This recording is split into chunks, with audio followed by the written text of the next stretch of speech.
Minister for information جی طارر صاحب اس کے بعد کالنگ اٹینشن لے رہے ہیں. Thank you. مائک آن کر دیجئے. ایک تو مجھے بہت it's a real honor addressing the chair as Madam Chairperson. It gives me a lot of pleasure saying this, Madam. میں علی محمد خان صاحب ہمیشہ بڑی ان کی اچھی تحقیق ہوتی ہے. یہ جب بھی تقریر کرتے ہیں اور جب یہ 2013 کی انہوں نے بات کی تو ہم جو ینگسٹرز یہاں بیٹھے ہیں یہ ان کی تقاریر کو دیکھ کے ہم نے سیکھا بھی بہت کچھ ہے کہ پارلیمنٹری پروسیس کو کیسے آگے بڑھاتے ہیں. And he was a voice of sanity اور ابھی بھی انہوں نے پاکستان کا جھنڈا اپنے سینے پر لگایا ہے. میں ان کی بہت قدر ہے. مگر میڈم چیئرپرسن میں وہی بات دہرانا چاہوں گا کہ یہ سلیکٹو میموری کیوں ہے. اور میں یہ جیل کی بات کی, ملاقات کی بات کی.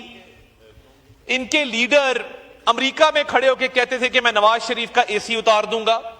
ان کے لیڈر وہاں کھڑے ہو کے کہتے تھے کہ میں نے شاہد عباسی کو جیل میں ڈال دیا. میڈم چیئرپرسن ایک شعر انہوں نے پڑھا ہے, ذرا جواب بھی سن لیں.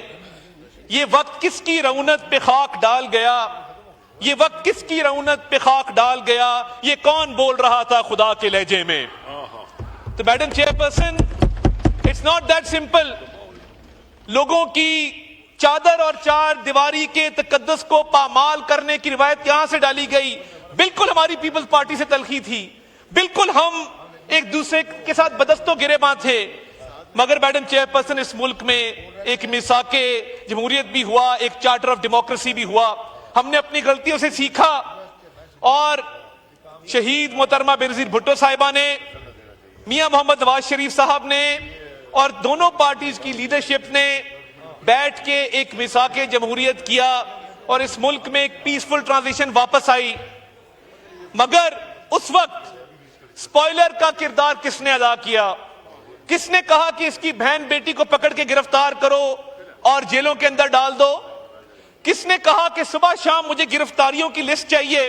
اور میں حلفاً آپ کو کہتا ہوں کہ یہ لوگ صبح شام پتہ کراتے تھے کہ جیل کے اندر کھانا تو نہیں مل گیا, جیل کے اندر دوائی تو نہیں چلی گئی. مجھے بتا دیجئے کہ آج وہ یہاں پہ نہیں ہیں.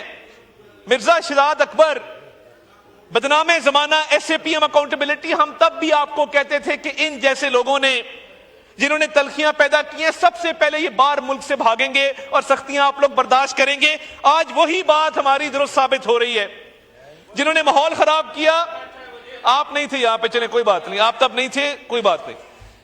اور میڈم چیئرپرسن جب یہ تلخیاں پیدا کی اور پارلیمنٹ کے ادارے پر حملہ آور ہوئے اور یہ پوری فرنٹ لائن, یہ جدھر یہ بیٹھے ہیں, میں بس کنکلوڈ کر رہا ہوں جی, میں کنکلوڈ کر رہا ہوں, I won't take much of your time. یہ پوری فرنٹ لائن جب جیلوں میں بند تھی تو میڈم چیئرپرسن وزیر اعظم ہاؤس کے اندر روزانہ میٹنگ ہوتی تھی. آفریدی صاحب کورم پوائنٹ آؤٹ کرنا چاہ رہے ہیں جی, آپ وائنڈ اپ ان کو کرنے دیں اسپیچ کو.